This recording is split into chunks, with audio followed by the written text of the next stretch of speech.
Capital gain पे tax लगता है ना. कैपिटल गेन कैसे वर्कआउट होता है कि आपने बेचा कितने का है और आपने खरीदा कितने का है.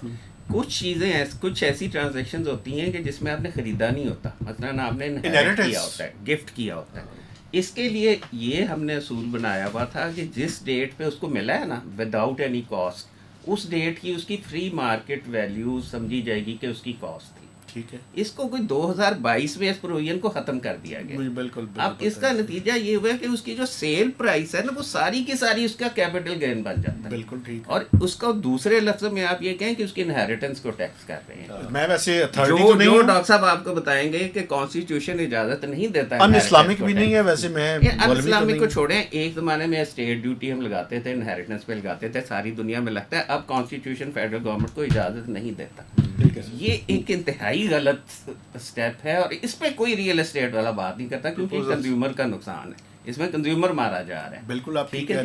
दूसरा एग्जांपल मैं आपको बताता हूँ कि जब ये 2012 या 13 में आया था ना तो 2 साल की लिमिट रखी गई थी कि 2 साल के अंदर जो बेचेगा ठीक है उस पे विद होल्ड भी होगा टैक्स, सेलर पे और कैपिटल गेन भी बनेगा.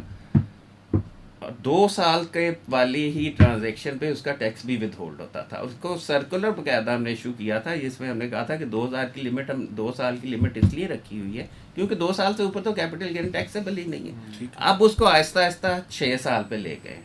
लेकिन जो विद होल्डिंग 6 साल है कि 6 साल में अगर आप बेचेंगे तो कैपिटल गेन पे टैक्स देंगे. लेकिन विद होल्डिंग जो है ना वो आप 100 साल पुरानी बिल्डिंग भी बेचेंगे तो फिर भी उस पर टैक्स विद होल्ड.